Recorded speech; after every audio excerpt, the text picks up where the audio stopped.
इससे पहले क्लास में हम लोगों ने आर्टिकल 23 से लेकर 30 तक के आर्टिकल को कंप्लीट किया था। जल्दी से इसे क्विक रिवीजन कर लेते हैं। आर्टिकल 23 में क्या कहा गया? बलात्श्रम, यानी कि अगर आपसे कोई ज़बरदस्ती काम नहीं करा सकता है, बेगारी, मानव तस्करी, मानव बंधुआ मजदूरी, आपसे कोई बंधुआ मजदूरी नहीं करा सकता है। साथ ही साथ अगर आप मजदूरी कर रहे हैं तो आपको वेतन देना अनिवार्य बनता है। आर्टिकल 24 क्या कहता है? 14 वर्ष के कम आयु के बच्चे को आप कारखाना, खनन, खतरनाक जगह पर आप काम नहीं करवा सकते हैं।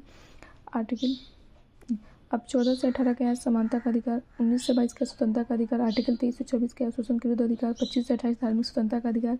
29 से 30 शिक्षा एवं संस्कृति का अधिकार। 31 को क्या कर दिया गया था? 31 और 32 आज हम पढ़ेंगे लोग। 31 क्या था? पहले मूल अधिकार था, जिसे एक वैधानिक अधिकार बना दिया गया। और 32 है तो संवैधानिक उपचारों का अधिकार है।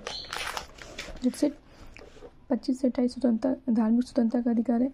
आर्टिकल 25 में क्या कहा गया है? तो आर्टिकल 25 में कहा गया है कि आपको ये अधिकार मिला है, व्यक्तिगत स्वतंत्रता है कि आप किसी भी धर्म को मान सकते हैं और अपने धर्म में आस्था, बिलीफ्स रख सकते हैं। साथ ही साथ आप पगड़ी, घूंघट, दाढ़ी वगैरह आपको रख सकते हैं। इसको आपको इंडिविजुअल राइट्स मिला हुआ है। आर्टिकल 26 क्या कहता है? सामूहिक धार्मिक स्वतंत्रता, यानी कि आप जलसा, हवन कुंड, यज्ञ वगैरह बना सकते हैं, जिसमें क्या है? मोर देन 2 पीपल से हो। आर्टिकल 27 क्या कहता है? धार्मिक संपत्तियों पर नो टैक्स। जितने भी धार्मिक संस्थान हैं, धार्मिक स्थल है, उस पर क्या होगा? टैक्स नहीं लगेगा। आर्टिकल 28 क्या कहता है? गवर्नमेंट इंस्टीट्यूट में, सरकारी स्कूलों में क्या है? धार्मिक शिक्षा नहीं दी जाएगी, यानी कि कोई इस्लामिक या हिंदुइज्म किसी भी धर्म के बारे में नहीं पढ़ाया जाएगा। हाँ, लेकिन लैंग्वेज जैसे उर्दू और संस्कृत क्या एक लैंग्वेज है, इसकी शिक्षा दिए जा सकते हैं। आर्टिकल 29 में क्या कहता है? धर्म, जाति, संस्कृति, भाषा, माइनॉरिटी। अगर कोई अल्पसंख्यक है और उससे धर्म, जाति, संस्कृति, भाषा में क्या हो रहा है? असहज हो रहा है, यानी कि वो अल्पसंख्यक है, तो उसके लिए 10% क्या होगा? सरकार रिजर्वेशन करेगी, स्टेट रिजर्वेशन देगी भाषा और संस्कृति के आधार पर। आर्टिकल 30 कहता है कि अगर कोई व्यक्ति को आर्टिकल 29 के तहत जहाँ पे वह शिक्षा ले रहा है वहाँ पे मेजॉरिटी ऑफ पीपल अलग कल्चर के, अलग कास्ट के, अलग लैंग्वेज के, अलग रिलीज के लोग हैं, तो वे खुद के लिए एक सेपरेट एजुकेशन ले सकते हैं, यानी खोल सकते हैं, यानी अगर वह 29 के तहत असहज फील करता है तो। आर्टिकल 30 तक कंप्लीट। आज हम पढ़ेंगे आर्टिकल 31। आर्टिकल 31 क्या है? संपत्ति का अधिकार, यानी कि पितृसत्तात्मक संपत्ति। जो पिता का संपत्ति है, पहले उसे मूल अधिकार में रखा गया था, लेकिन इसे मूल अधिकार से हटाकर कब हटाया गया? 24वां संविधान संशोधन 1978 में हटाया गया और इसे एक वैधानिक अधिकार बनाया गया, 300 के कम में रखा गया। सेम वैसे ही 19 के जो 4 में संपत्ति के अधिकार जो था, यानी कि वह संपत्ति के अधिकार अर्जित भूमि था, उसे भी हटाकर कहाँ कर दिया गया? 300 के कम में कर दिया गया। मूल अधिकार जो होता है ना ही हम उसे सरकार छीन सकती है और ना ही कोई और छीन सकता है, जबकि वैधानिक अधिकार को जनता तो नहीं छीन सकती, लेकिन सरकार छीन सकती है। यही कारण है। और इसके लिए छीनने के प्रोसेस में क्या है? सरकार लेती है तो भूमि अधिग्रहण अधिनियम के तहत लेती है।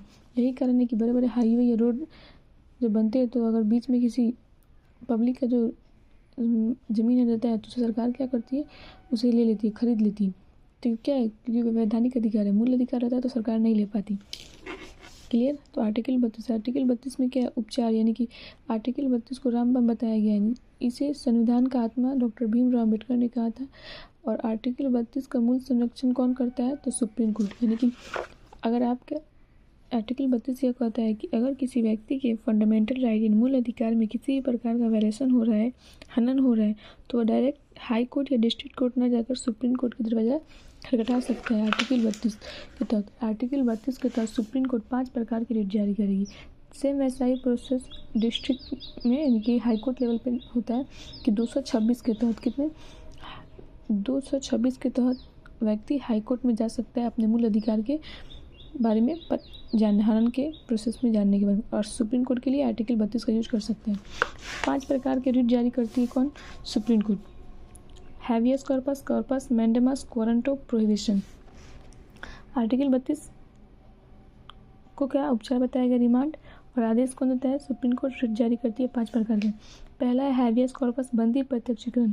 अगर कोई व्यक्ति को अधिकारी बंदी बनाया है तो उसे 24 घंटा के अंदर में वकील नियत है कोर्ट में जाकर पेश करना होगा सशरीर, यानी कि पूरा बॉडी के साथ। मैंडेमस, परमादेश, वी कमांड, हम आदेश देते हैं। उत्प्रेरण, अगर हाई कोर्ट और डिस्ट्रिक्ट कोर्ट किसी फैसला को ले लिए है जो फंडामेंटल राइट का उल्लंघन करता है तो सुप्रीम कोर्ट क्या कर सकती है, डायरेक्ट उस फैसला को खारिज कर सकती है, हटा सकती है।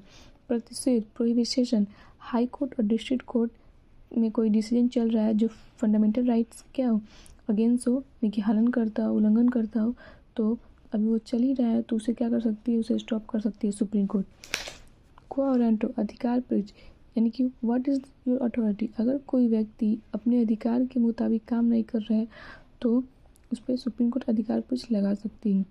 ये तीनों चार कोर्ट के अंदर आते हैं। क्लियर?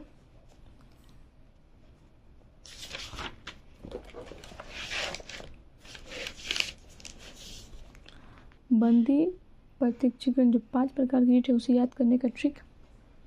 बंदी पति परमेश्वर उसका अधिकार, बंदी पति परमेश्वर उसका अधिकार, बंदी से बंदी प्रत्यक्षीकरण, प्रति से प्रतिषेध, परमेश्वर से परमादेश, उसका उत्प्रेषण, अधिकार से अधिकार प्रयोग। बंदी पति परमेश्वर उसका अधिकार, बंदी पति परमेश्वर उसका अधिकार, बंदी से बंदी प्रत्यक्षीकरण, प्रति से प्रतिषेध, परमेश्वर से परमादेश, उसका से उत्प्रेषण, उसका से उत्प्रेषण, अधिकार से अधिकार प्रयोग, अधिकार से अधिकार प्रयोग। तो बंदी पति प्रत्यक्ष, जो 5 प्रकार का रीड करने का याद करने का तरीका क्या है, 5 प्रकार का रीड को, बंदी पति परमेश्वर उसका अधिकार, बंदी पति परमेश्वर उसका अधिकार, बंदी से बंदी प्रत्यक्षीकरण, प्रति से प्रतिषेध, बंदी प्रति परमेश्वर, परमेश्वर से परमादेश, उसका से उत्प्रेषण, अधिकार से अधिकार प्रयोग। क्लियर? आर्टिकल 32 के तहत हम सुप्रीम कोर्ट जा सकते हैं अपने अधिकार के लिए, और आर्टिकल 226 के तहत हम हाई कोर्ट जा सकते हैं। आर्टिकल 33 क्या कहता है, ये तो गुप्तचर सेना मीडिया, यानी कि जो सरकार है वह गुप्तचर सेना मीडिया को रख सकती है, लिमिट लगा सकती है। आर्टिकल 34 क्या कहता है, मार्शल लॉ, देश में मार्शल लॉ को लगाया जा सकता है, सैन्य कानूनी लगाया जा सकता है। आर्टिकल 35 क्या कहता है कि फंडामेंटल राइट में जितने भी अपडेट होते रहेंगे संसद के द्वारा आर्टिकल 35 के तहत। अब नोट में 20 और 21 जो है ना, 20, 21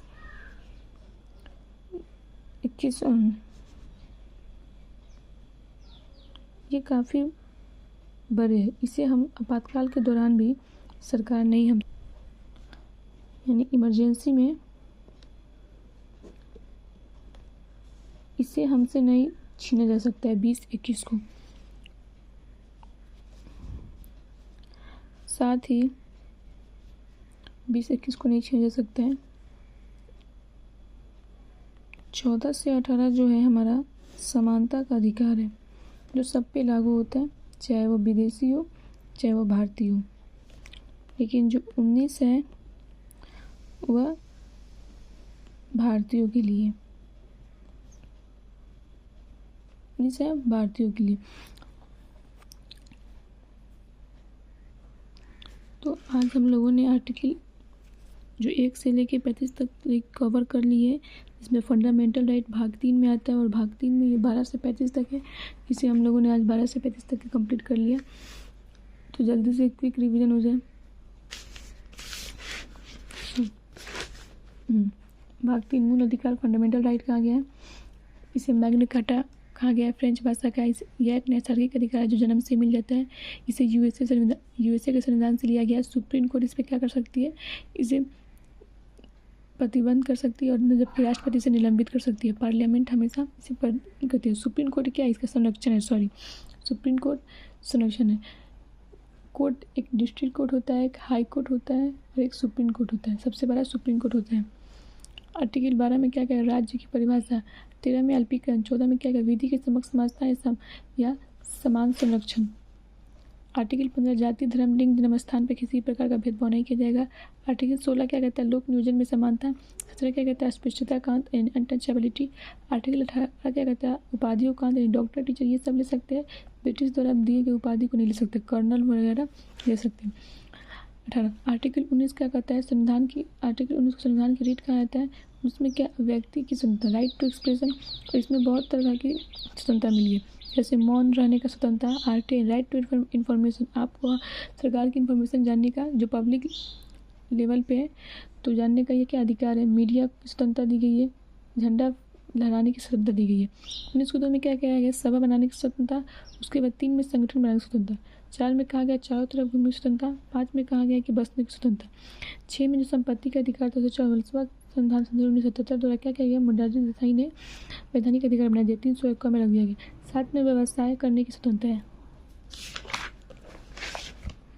आर्टिकल 20 में 3 प्रकार की स्वतंत्रता। आर्टिकल 20 में 3 प्रकार की स्वतंत्रता आता है। जो अपराध के समय, यानी कि अगर हम अपराध करते हैं तो उसके समय 3 प्रकार की स्वतंत्रता मिलती है। पहला, ex post facto law, double jeopardy, self incrimination. Self incrimination मतलब होता है कि अपने खिलाफ हम गवाही नहीं दे सकते और हमें संरक्षण मिलेगा। और डबल जेओपार्डी यानी एक अपराध के लिए एक सजा, यानी और एक्स पोस्ट फैक्ट लॉ, सजा अपराध के उस समय का न कि नए समय के कानून के तहत मिलेगा। आर्टिकल 21 क्या कहता है? प्राण एवं दैहिक स्वतंत्रता, यानी कि हमें आत्महत्या करने का अधिकार नहीं मिला है तथा दूसरे के जीवन से खेलने का अधिकार हमें नहीं मिला हुआ है। यही कारण है कि हेलमेट पर्यावरण पे बचाव सरकार करती है। और 21 के क में क्या कहा गया है? तो शिक्षा का अधिकार जोड़ा गया है। 6 से लेकर 14 वर्ष की आयु के बच्चों को शिक्षा का अधिकार देना क्या है? मूल अधिकार है। और दैहिक स्वतंत्रता यानी पर्सनल लिबर्टी, यानी अब हम एकांतवास में अकेले में रह सकते हैं, विदेश में जा सकते हैं। प्राइवेसी, निजता का अधिकार 2017 में जोड़ा गया। एडल्ट्री, व्यभिचार को हटा दिया गया। आर्टिकल 22 क्या कहता है? गिरफ्तारी से संरक्षण, प्रिवेंशन अगेंस्ट अरेस्ट।